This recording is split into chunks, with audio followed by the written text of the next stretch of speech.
mission statement of climate farmers is to build the infrastructure for scaling regenerative agriculture. And for us, it is really important that this can only happen if we put farmers at the forefront, in the center of everything we do. This is very symbolic, and we will come back to this quote, what we believe in. This is something that we all participate in. There is nobody on this planet that is passive. We are all actively creating our future. What we want to create in the end is a world in which humans and nature can work together in harmony. And this sounds a lot like a cliche, but we mean it quite literally. So the issue we see is that, over the last 10,000 plus years, the more we have humans on the planet, the more nature has to retreat. Where nature is, humans are not. Where humans are, nature is not. And this won't work for a long time. So if we want to stay on this planet, then the only way to do that is together with nature.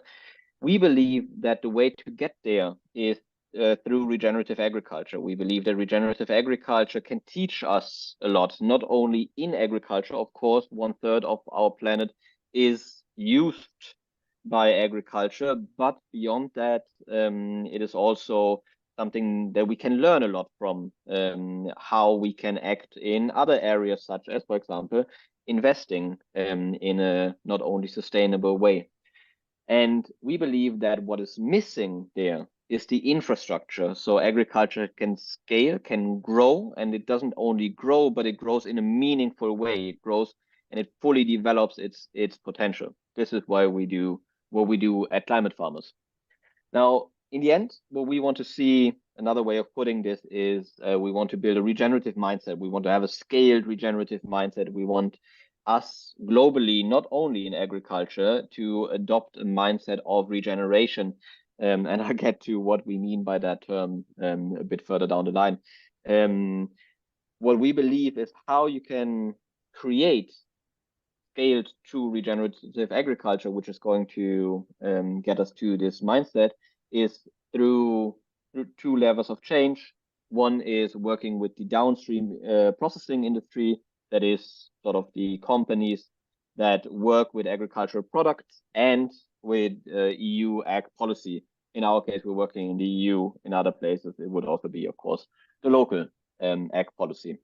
And what is really important for us, that regeneration goes way beyond carbon. Those of you who work in this space are very aware of this. Those of you who come from the carbon farming space, let me tell you, regeneration goes way beyond carbon. It covers the ecological regeneration, so what we often talk about as carbon, biodiversity, water, nutrient cycles, but it also covers the economic and social aspects. So if we talk about a farm, we cannot think about long-term regeneration of the field if we don't think about the economic situation of the farm, and if we don't think about the social setting that the farm is in. And that talks about context. And every farm is, again, in an ecological, economic, and social context. And this is why we often say that the same practice is not going to have the same effect on any second farm. So we need to develop context-specific solutions, and we need to help farmers in applying the solution that they know to be true for their own context. And finally, any one of you who has looked into regenerative agriculture has seen that we have huge statements, and that in order for this to be meaningful, statements can't be limited to just a statement. We also need proper monitoring and reporting, and to make sure that we actually see the results that we want to see. Now, what we really want, if we think about what is the change that we need to see in agriculture specifically, and keep that in mind because we're going to apply it later to the field of investment and financing, is we want the farmer to be back in the agency. The farmer is the one that knows the best about the ecosystem. They are there the whole time. They pay attention, they watch, they learn, they smell, they feel, they know about their ecosystem. So what we want is to return the agency to the farmer. Right now, the agency is on the policy side. The agency is with certain companies selling the input material, telling farmers what they're supposed to do. What we need is the agency return to the farmer so they can do what they know to be best for their ecosystem. So really incentivizing that needs to be key in everything that we developed. And again, this is going to be relevant later because we believe that enhancing agency is going to be relevant for any kind of support system that we want to work for the long term. And we believe that in order to get to where we want to get to, we need an active farmer community that shapes the future of ag policy, because currently the way that policy is developed, it is not done with the farmers at the table. And as a very wise activist once told me, if you're not at the table, you're on the menu. And this has proven to be very true in agriculture. Very quickly, what we do, we provide finance to farmers right now for carbon credits or for carbon. And this is something that we continuously develop to go beyond that and to go towards financing the wider range of ecosystem benefits. Beyond that, we work with companies, processing companies that have the ambition of a regenerative supply chain, and we help them make that true, and we help them report on that properly. So we can all know that it is true. Then, as we said, we believe a large farmer community is needed, an active farmer community is needed. This is the climate farmers community, roughly. And we connect farmers among each other for exchange, for learning. So those of you that are joining that are farmers and that are interested, this is something that you can ask us about afterwards, or you can sign up on our website. And if you see those comments, these are a couple of examples. We're not only talking about agronomical advice and learning about which seeds, but we're also talking about really the exchange on the emotional and personal level, how you're dealing with the challenges of farming, which we find often actually to be the biggest challenge in the transition to regenerative agriculture. Now, it's not only about peer-to-peer learning, but the really, really key part is to get an active farmer community that actually shapes the future of regenerative agriculture.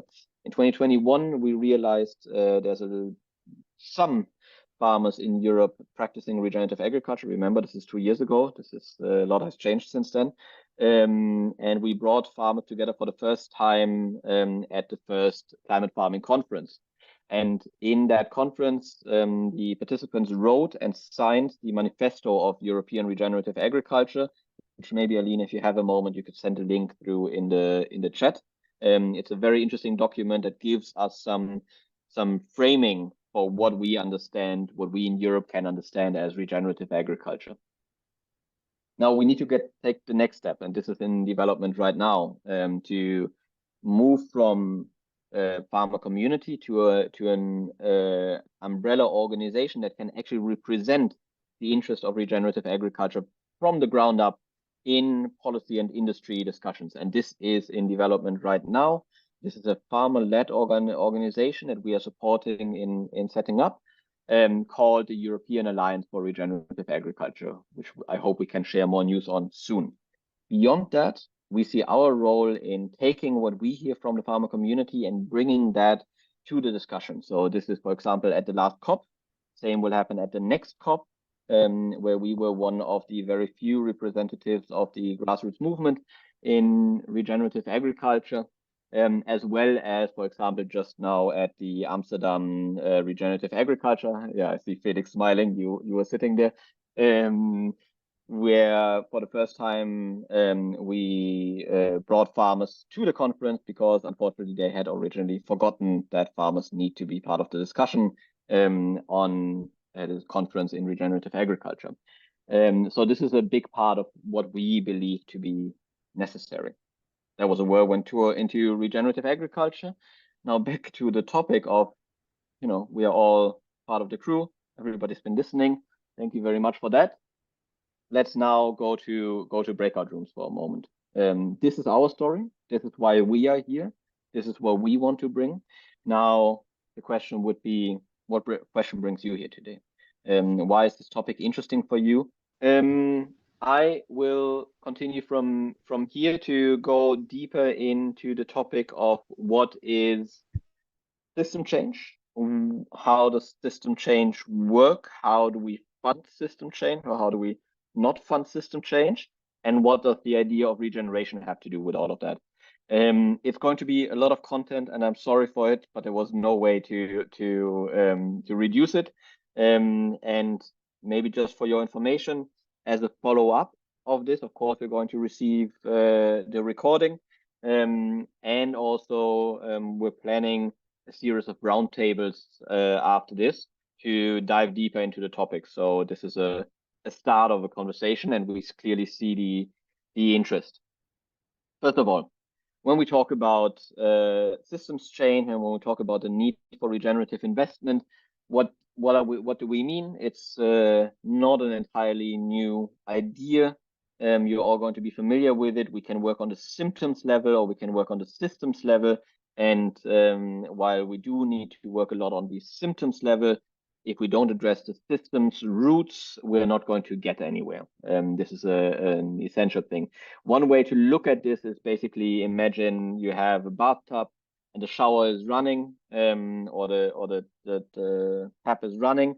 It's overflowing, and you are cleaning the floor and trying to pick up all of that water. It's not going to work. It's not going to make a big difference. You need to turn off the tap, right? One note on the content I forgot to say, and this is really important for me. Basically, everything I know on this topic, I was taught by Ashoka Germany, who are doing absolutely amazing work in this space, and they also generously allowed us to use a lot of their material. And there are amazing reports on the topic I'm going to share later. First of all, think of a challenge that for you is really important, something that you think we really should address. And then think about how might we solve this challenge. And very likely, if it is something that you really care about, it is going to be something that is not easily solved. I'm not saying it has to be oceans, but as one example, we have this map of challenges here, and it's just an example to show how incredibly interlinked every one of our challenges are. There is no meaningful problem that does not have links to a ton of other issues. So it is very difficult for us to isolate a topic and solve it. Only that, we usually have to look at how is it connected to the bigger picture. So often when we talk about impact, creating a positive impact in the world, we think about, okay, well, there's a problem and I'm going to find a solution. Classic example, there's a homeless person and they need food, and we're going to give that person food, or we're going to give them shelter, and that is a very good thing to do. But what we're going to realize is it's not only that person, there's many people like this. So basically what we need to do is we need to go to scale direct impact, right? Like we can't just only help one person. We're going to need to, build up an association in our town and help many of them. And then we realize it's not only our town, really, it's actually a problem that happens all over the country. So we need to build up a network of associations, and we help people in need, which is a very good thing to do. But usually at a certain point, we're going to realize that it is not enough to just help people in need. We actually have to address what has brought them there in the first place. Otherwise, we're going to be cleaning up the floor while the tap is still running. So at that point, we start thinking about system change. We start thinking about the root causes of the problem that we're addressing. And then there's something that we are not going to go into depth right now, but it's also important to address, which is the frame. Like, what is the frame of mind that actually got us to where we are today? What is the origin, the mindset, the values that has created the system as it is today, right? So capitalism is a good example that usually comes up at that point. Now, if we talk about impact, we can be very proud of the impact that we create individually, that our organizations create, and this is a good thing. But really, impact becomes interesting when it becomes indirect, when other people start picking up what you have started and creating their own versions of it, basically creating much more of an impact than you could ever do yourself, right? Like if we think about the example of helping a person that is homeless, if a lot of people feel inspired by it and do the same thing, this is much more than any one of us can do ourselves. So really what we want to create is indirect. We want to inspire others to do this. And the problem with this is we lose control. And here sort of we have a frame issue, because we often like to retain control and make sure that it's ours, or that we know that it's well done, etc. And the problem is, the more that we inspire indirect change, the more we lose control. But it enables us to move much faster. So just one example. 1950s, we had no real safety in cars. We had more and more cars, and a lot of people died in fatal car accidents. Now, the solution, of course, is to build more hospitals so we can accommodate more people that die or that have car accidents, so we can help them. Or alternatively, in 1959, this gentleman invented the 3-point seatbelt. And this person worked for Volvo, and they obtained the patent for it. And Volvo has very strong values around safety, and so they had the safest system. And the Volvo leadership decided that this was such an important invention that they had to open up the patent and make it available to anyone. And this is why today we have much less many less fatal car accidents than we used to have, of course, together with other safety measures. But it's a good example. Volvo did not retain that patent. Volvo opened up that patent and allowed other people to make the impact that they wanted to see in the world, right? Much more than they could have ever been able to do themselves. Now, this is sort of on the background. What are we talking about when we talk about system change? There's a lot of solutions out there. There's a lot of people working in this space. One of the organizations that is supporting this kind of work is Ashoka. They did a study with McKinsey a couple of years ago for Germany to assess whether this actually makes sense, whether we're actually, economically, because that's the frame that we're working in. And it turns out it's extremely profitable for society. So a lot of these system innovations can save German society hundreds of millions of euros every year. So it's a very good investment for us to do. Now we start talking about how do we fund this, because the very curious thing is there's 6, and it was very surprising for me as well, 6 strategies to change systems. There's probably a few sub-versions of this, but basically there are 6 strategies to change systems. And exactly these 6 strategies to change systems are very uncomfortable for funders usually, to go through them step by step. One is to create a competitive advantage, to say the new solution is better, is more attractive than the existing one, classic one, right? And this is one where usually business comes in and we try to show, for example, solar is a very good example. It's just simply more attractive now than gas, etc. Another one is called the whale. The whale basically means try to find the biggest fish in your pond and try to get them to adopt your solution. And that is going to take the entire system with it, even if it's not the best solution, which is interesting, right? So if in your system, the dominating organization adopts a certain approach, the others are going to go the same way. The alternative version of this is the many fishes. So rather than the one big fish, we're going to take sort of try to convince everybody. And once this has become normalized, this is the approach to take. Another one is the formal process. So we try to change laws, classic advocacy work. We build a field market.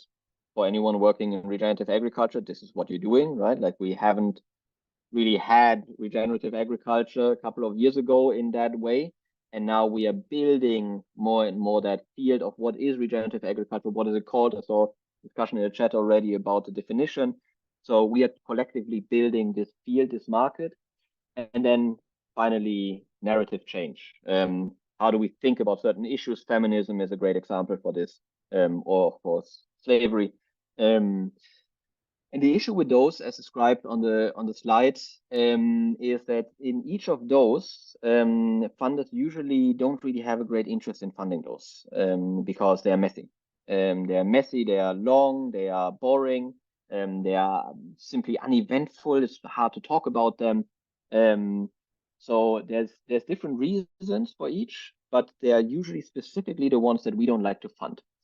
Funding that is currently provided, and this is mainly referring to the non-profit space right now, so this is more grants, is often project-based. It's restricted, so it can only be funded, used for a specific purpose. It is limiting. We can it is focused on specific areas and not on others. We need to provide reports on the outputs of the topic. It is risk averse, stuff that is likely not to happen, not to work, is often not funded for understandable reasons. It is quite simply too small. It's not enough money that is out there. It's often not long enough. The funding is not provided for long enough to actually make the change that we need to make. And then we have things like impact investing and crowdfunding, but they really only have a small role to play. So if we look at impact VC, for example, a lot of people that we talk with about this topic will say, well, but just go to a VC and they give you the necessary flexibility, etc.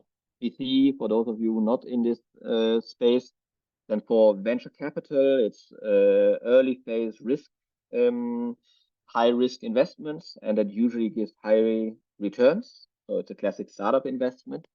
And there's a lot of growth of impact investment, as it is called, in the last couple of years. So this is a space that has been very small a couple of years ago and has exploded, similar to regenerative agriculture.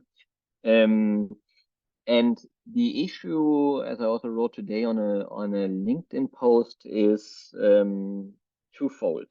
One is right now, impact VC still expect market rate returns.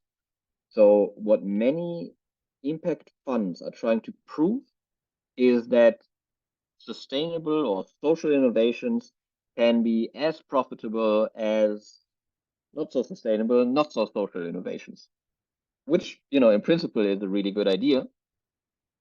But if we talk about, is this funding being used to really make a difference, then we have to say no, because anything that can provide market rate returns, solar is a great example for this, right? Solar energy is simply a very profitable way of investing right now. But if you can return market rate returns, then you don't need impact investing. It simply does not make a difference. And for me as a founder, in the last couple of years, in starting Climate Farmers, we've had a lot of conversations with classic impact investors, and I was shocked when they first told me, well, yeah, I'm expecting the same 10x return from you, and I want you to report on your impact according to my system. Like, so basically, you're giving me more restrictions rather than less for my impact, right? I could go to a normal VC and they would just tell me 10x return and no impact metric. It's clearly not aimed at me for this. So me as a founder, I am absolutely okay with foregoing the profit. I am not planning to sell the company, and we'll get there in a bit. I'm okay with not earning a lot of money. But why am I giving the VC a return with the same amount that they would get if we were not planning to improve something? So what we need from investors is, if you want to make a difference, if you want to invest in system change, lessen your return. And it's painful, but this is what is needed. Otherwise, you're not going to make a meaningful change. So impact investment would be if it was a below market rate return. What is currently there is socially responsible investment, simply. The second point is misalignment of interest. What we have in the startup world is the aligned interest of growing a company as quickly as possible, selling it, doing an exit, and then we all make a lot of money. Aligned interest, everybody's happy. Whether it's a good idea, whether it's good for the planet, but we can discuss this, but it is aligned interest at least. In the case of system change, it is not aligned interest. I want to build a company that makes a meaningful contribution to the system. The impact VC legally is obliged to return money to the investors as soon as possible.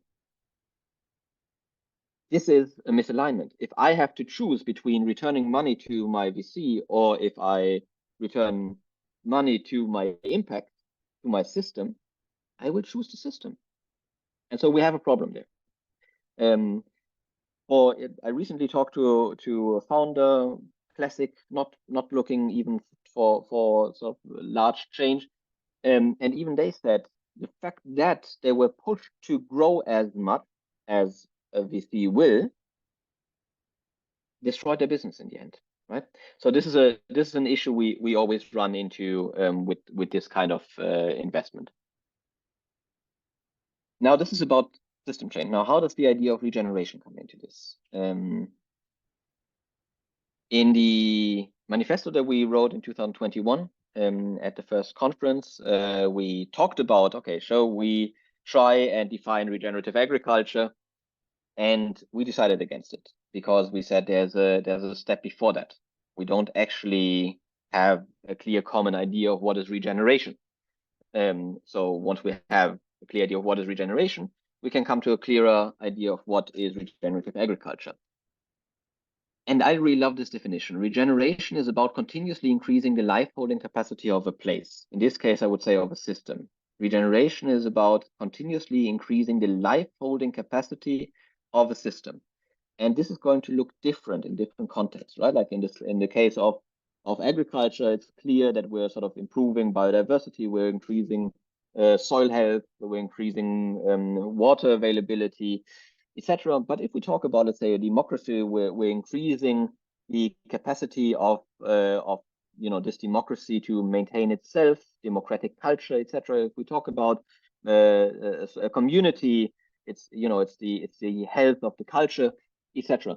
So it is about continuously increasing the life-holding capacity of a place that we are looking for in regeneration on the different levels of ecological, social, and economic. And one way to look at this, it is simplifying, but I think it does give us a good idea, is these different levels. We all know what it looks like if somebody is acting plain destructive, not aiming for any return, not aiming for anything to improve anything. That's destructive. Then we have extractive, right? Like I'm not aiming to destroy this, but I'm accepting that something will get destroyed in the process of me taking value out of this. Mining is a very good example. The intention of this is not to destroy this ecosystem, but it's absolutely acceptable for this ecosystem to be destroyed. And then we go to the next level of responsible investing, right? This is sort of the classic ESG sustainable idea. And as we all know, the idea of sustainable is not really sustainable. What this has really morphed into is, the term of more sustainable, right? Which already in itself is a contradiction. So either something is sustainable or it isn't, but we are all aiming for more sustainable, meaning less damaging. So really what we do is we are aiming for a system that is as low damage as possible. So we're still accepting that a certain amount of damage is going to take place. Now we have the point of, okay, we're trying to slowly improve, and then we slowly move towards the idea of regenerative, right? And numbers here are sort of just to illustrate. Another way to look at this, or to make this a bit clearer, is the four modern paradigms that Kara Sanford describes. Kara Sanford is a absolutely amazing author on the topic of regeneration that I would highly recommend. basically we are starting at the lowest level of consciousness in this case. And this is, we are just trying to take and take and take. And we all know this is simply childish, immature behavior. We're just trying to take for ourselves. If your friends do this, you would know that this is not somebody you want to hang out with. We do this as a society quite a lot. We extract value. So the value from the system is moving towards us. Second step, we say, oops, there's a problem here. We actually realize that that this is maybe not so good. So we're trying to what she calls arrest disorder. This is sort of the paradigm of sustainability. We're saying, oops, we sort of have to control this, right? Now we go a step further. We say we don't only want to sustain and do less damage. We actually want to contribute. We actually want to improve things. And this is where what usually or what often is understood as regeneration, right? Like what we often say, the difference between sustainability and regeneration is that regeneration is positive, has a positive impact. The key point here is the direction of the arrow. We are still projecting from us to the system. We say, I want to do good for you. Those of you who work in development cooperation of wealthier nations doing that to poorer nations know where this leads.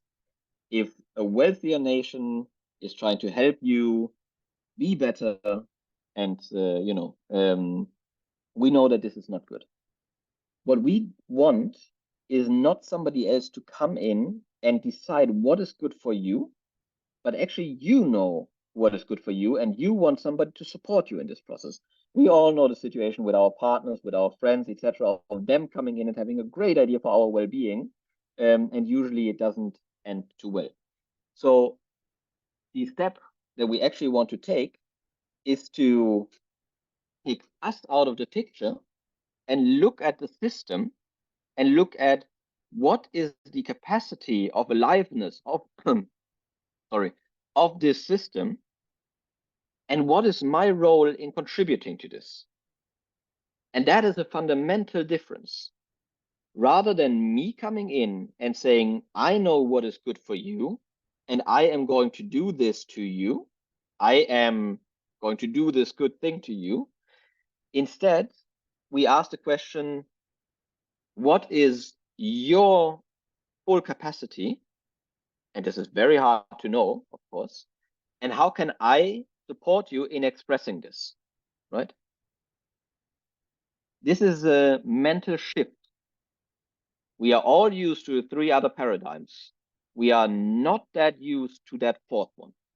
And this is the interesting shift that we are collectively making when we talk about regenerative agriculture, hopefully making, right? And this is the shortcoming that we currently still see in the conversation about regenerative agriculture, where a lot of it is, oh, well, it is more sustainable, it is better practices, etc., etc. No, it is looking at your local context and how that one can be supported. Now I'm talking a lot about agriculture, but we're here in a conversation about regenerative investment. How does this translate to investment? And this is where it becomes interesting, right? The same thing as we have in regenerative agriculture, where there is not one set of practices, but it is going to differ per context. How this needs to look also applies here. I cannot tell you what the right format is exactly for you. I will explain to you in a moment what we have chosen to do.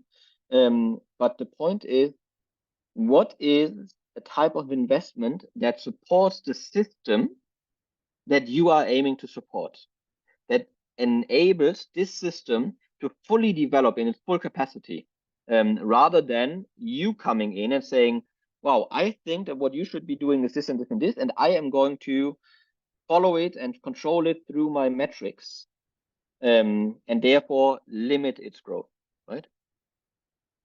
So I go one back. The key point that we have in regenerative investment is to say, okay, there's somebody who really is aiming to change a system. I want to support this. Now, if I go in like a grant maker, like a foundation or similar, then I go in and I tell them, okay, do a project, and then we have these metrics and we follow up on those, etc. But if you change the system, then you constantly have to make changes. So this cost set is going to be limiting. So we're not actually enabling this full expression. The elements that I can say, even though the exact terms are going to differ a lot, the elements that any funder is going to need to come in with is trust. And this is extremely messy, and I'm very sorry about this, and I would love to provide a better solution. But the fact is, if you want to support somebody with creating system change, then choose somebody who's really excited about this, who has the skill, who has some track record, and trust them. You are not going to know better than them how to solve this problem.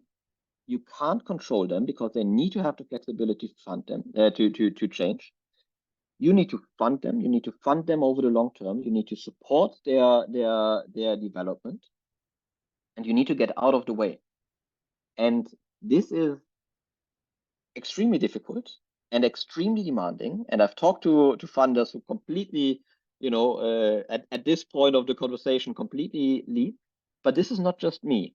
There's a detailed report that I'm going to send through afterwards that shows how this is complete consensus throughout every organization that works in systemic change. And the problem is we are not getting there because trust is missing. The trust of the funder to come in and say, I believe in you and I'm going to support you in making this happen because I know you and I know who you are and what you're trying to change. Now, to tell a bit our own story in this. We, as Climate Farmers, we are both a for-profit startup and we are a non-profit. As a for-profit, we seek investors. As a for-profit, we can return money to investors. Now, the problem is, how do we get investors on board that will allow us to pursue our mission and will not at some point limit our intentions and limit our decision making? And so what we have looked at is how do we structure this legally? And there isn't a perfect system for this yet. This is still very, very much in development. But basically what we did is simply to limit the sale of the company to mission fit. Climate farms can be sold. For-profit company can be sold. It is not a steward-owned model, but it can only be sold if it serves the mission. So we are not selling the company in order to have a great exit, for us as founders to make a lot of money, for investors to make a lot of money, but we're selling the company if it serves the mission. And this is the point where we lose basically all investors. So this was usually a point where we lost 99% of investors. And finally, we got to an investor who said, I see the problem. I see the problem that VCs are not helpful in this, that the VC model is not helpful for this, and we need to pioneer a new model, and it needs some investment, and we need to show that this is possible. And so I'm going to go ahead and do this.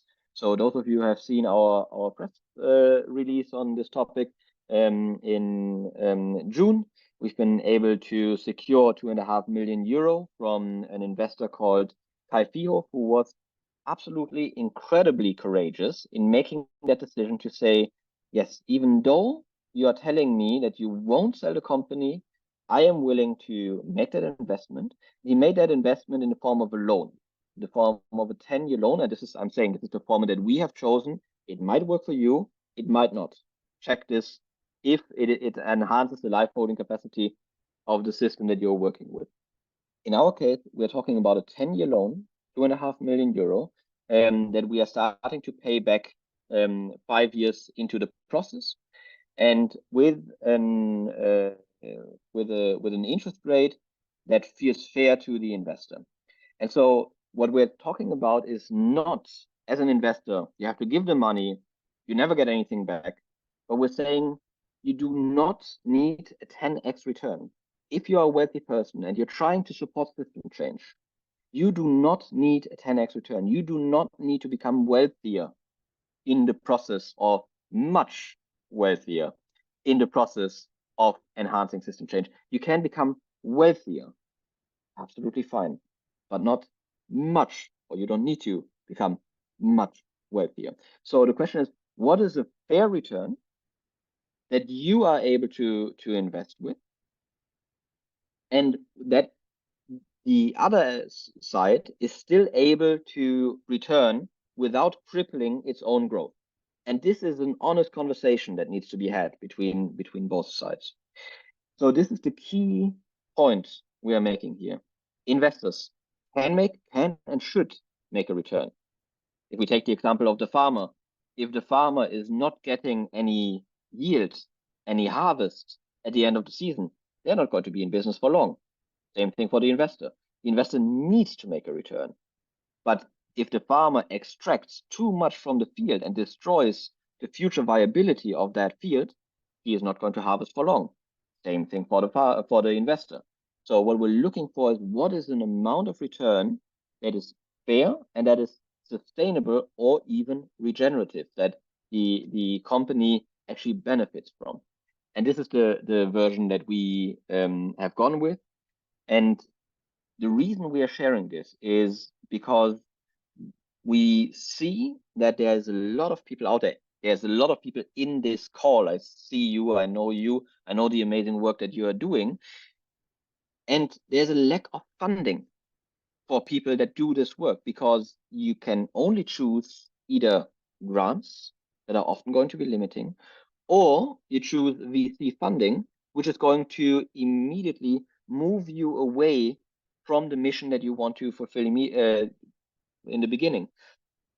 But you're here for this. You're not here to make money. You're here to make that system change, and we as a society need to support this. So we are sharing this because we believe in the importance of creating a dialogue around systems investing, around supporting systemic solutions through really courageous decisions. And if investors want to make a change, then it is not going to be through impact investment. It's not going to be through impact VC. That was relevant 5 years ago. Now, if you want to go to the next frontier, support the next frontier, right? And the last point I'm going to make is on the relationship between the wealthy person and the fund manager. So the fund manager, whether it's a foundation, VC, or whatever, is bound legally to act responsibly. The problem is, if you act responsibly, then you immediately act in this way, because you need to report, you need to limit, you need to talk about all of these things, because you are handling somebody else's money and you're trying to act responsibly. If you are a wealthy person, enable your fund managers to act in this way, to fund this. You need to legally allow them to do it, because right now they are not able to, even if they want to. We talk to a lot of these fund managers, they really want to, but they are not able legally. So the reason we are having this conversation is because wealthy individuals need to step up and take this role of funder for system change. I'm going to leave you with a final overview of what you can do if you're in this role. And we are getting to the end of time, but I do want to leave a few minutes for questions.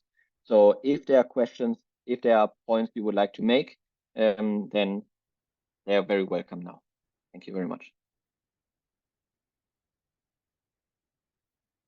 Just from some previous ones that have been addressed in the chat, we had Daniela who says you are not considering the power of blended finance. There's a lot of money in the world which is spent badly.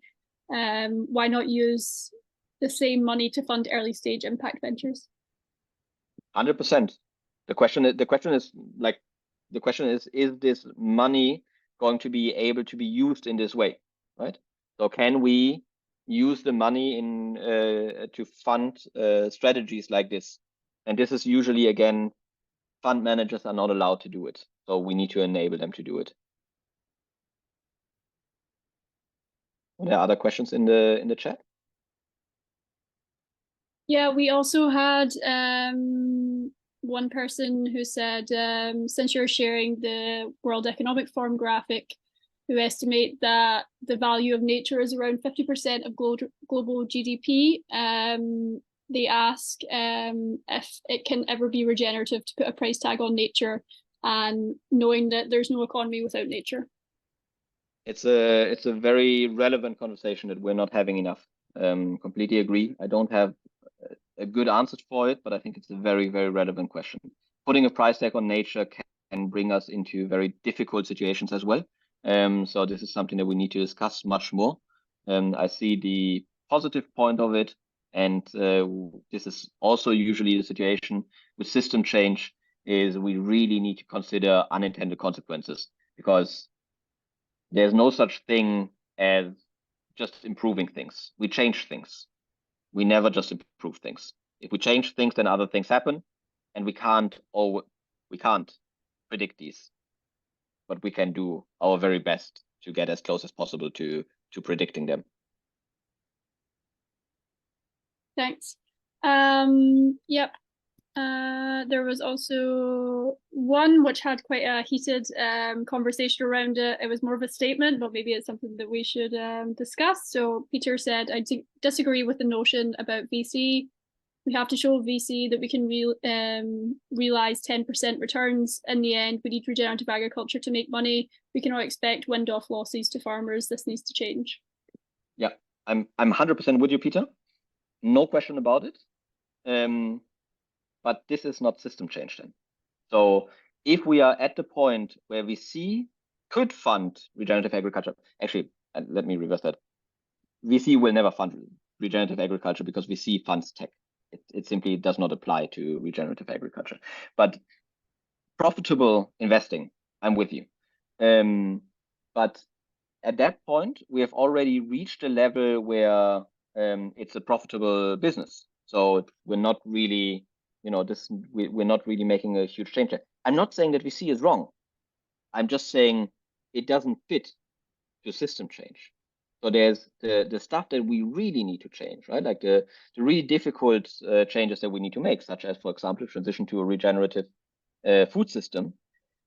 Much of the changes that are there are not going to be funded by VC. Just as an example, you see a ton of VC-funded satellite companies.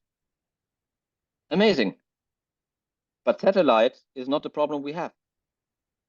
It's simply not the problem that we have. We have a problem of what is the definition of regenerative agriculture? How do we help farmers adopt regenerative practices, become more interested in it? It is not a matter of measuring more. This is something that we can solve. Yes, at some point it might become relevant to measure a bit cheaper, but this is not the main bottleneck we are facing in this system right now. But the main problems that we're facing can't be funded by VCs, which is community building to a large degree. Thanks. Yeah, we have another question. Someone is asking if we ever considered steward ownership. Yes, we have. It's a great system, and I very much appreciate the work that has been done there. For those that don't know, steward ownership is a system that is getting more and more traction. Basically, it's the decision of the founders or of the shareholders to make a sale of, and I'm simplifying here, please look this up to understand it properly. But basically, it boils down to founders deciding not to make the company sellable. Patagonia is a very popular example, even though it's not a fully stewardship-owned model. The Bosch company is a similar approach, Ecosia is a recent example. All of these companies have decided that they will make it impossible for investors to, for themselves to sell the company by very simply giving a share away that is going to vote against such a sale. So Ecosia has given a relevant share, and this is going to be different per company, away, and this other entity that owns that share is going to veto any such decision, which I think is a wonderful idea, just to save a founder from themselves. As a founder, if the company is worth, let's say 50 million euro, and at some point there's a serious situation in my family, hopefully not, and I could sell the company for 50 million euro, it's going to become a very, very difficult decision. What they have done is to just make that decision impossible for themselves. And I think that's a very, very good decision. The reason why we are not choosing this is because a company in steward ownership could still shift their model, their mission. They could decide that now they're not, for example, Ecosia could potentially, I don't know the details of their models, but in the classic version of the steward ownership, they could still shift what they are about, and this is intentional for them, assuming that they want Ecosia to live forever in this model and not be sold. They want to give it the flexibility of shifting its mission. We do not want that possibility for climate farmers. We explicitly want to avoid mission drift.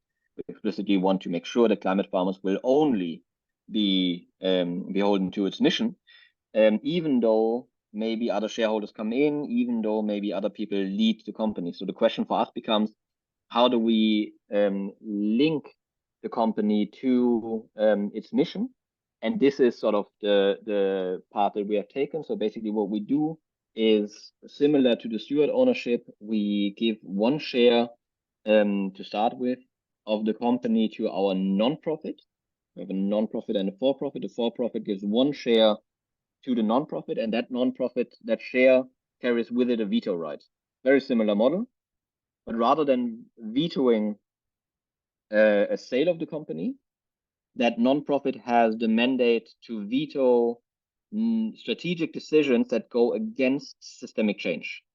Extremely difficult to solve, and I'm very curious if anyone has tried to do this or has done this successfully. Would love to get inspired. But this is the best way that we have found to make sure that the company climate farmers that can potentially make a lot of money will never use that money for something else than its mission. Thanks, Ivo. We've got maybe two more questions that we'll answer, and then we'll call it. So we had one from Karen, I think it was. So they said, place and context matters when you want to regenerate. We interact a lot with philanthropists, foundations, impact investors, and corporates and banks, and they are all working with their own impact frameworks and indicators. So the question is how to change the mindsets towards letting the communities in specific places determine indicators together with them so that funders can align with the indicators that are specific to a place and that place's potential. Do you have any examples as well? I do not, I believe, and like we have some of those conversations with our funders that are, I have to say, absolutely outstanding and very willing to pioneer new ways of providing funds. And we have those conversations to see, okay, what actually does make sense. The thing is, it really needs a lot of creativity, right? Like, because you really have to take, whatever model is there right now to follow, indicators of success. And then you have to be very creative about it. So I'd love to give better examples of how this has happened in communities. I unfortunately don't have one. My favorite example from my own experience was a foundation I worked with a couple of years ago, who at the end of the funding period of the 10 indicators of success we set, they asked at the beginning of the meeting, which of those indicators have you thrown out? I was like, what do you mean? And they said, well, we set those a year ago. There's absolutely no way that they are still valid, right? Like you always set the wrong indicators. So if you've actually tried to follow all 10 of those, then you've tried to solve for our reporting rather than for the actual impact. So I really hope that you've thrown out some of these indicators in the interest of your impact, which incidentally we had, so that was really good. So this was a nice example of a foundation that really got it. The name is the Schöpflin Foundation in Germany. Thanks, Ivo. Maybe this one is the last one. So someone asked, what would your advice be for a company wanting to work on scaling regenerative farming with you and looking for funding? That is a good question and a very broad question. So what I would suggest is rather than going for any predetermined model that you've seen somewhere, ask yourself, what is it that you want and what is the model you want to work with? So it just, as a founder, if you haven't done this a ton of times before, you're usually going to follow the example of somebody.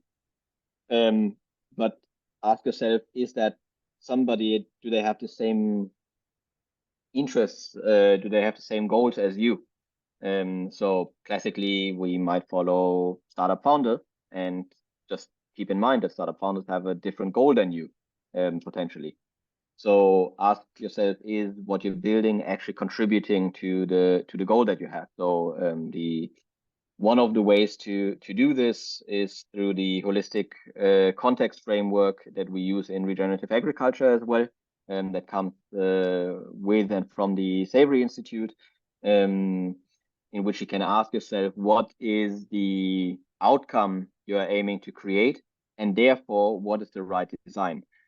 So I would very much recommend you to look into designing specific solutions for what you want to do, simply because there's not a lot of examples of system changes out there that you could follow. So for now, it is still very, custom designed in the same way that, if you're starting a regenerative farm, you will have to custom design. You can't copy. And Brilliant. the last question. Yeah, there's just one last question. So it's what role do or could governments play in incentivizing a new model for regenerative investment? It's an excellent question. I'd love to discuss further. I honestly do not know, because the key point is really education. Like the key point, the key challenge we have, whether we're talking about regenerative agriculture or regenerative investment, is the mindset shift. The person with the most agency, in that case the funder, has to decide to adopt a regenerative mindset. And this is not easy. This is not like, you can take that decision, but you still have to do the inner work to get there. And then you have to find a format to invest. So I really believe that we need much more conversations between people working on the system change, people working on the ground, because you really understand on the ground, I mean, literally farmers that really understand regeneration intuitively, because you live it every day, and funders, that people that have the money to work on what is a systemic and what is a regenerative mindset. So then I can fund in that way. And so regenerative agriculture, governments don't usually come with that mindset. So I don't immediately see a way that governments can be helpful there, but I would love to have that conversation. Thank you so much, everybody, for coming. Thank you so much for the active participation.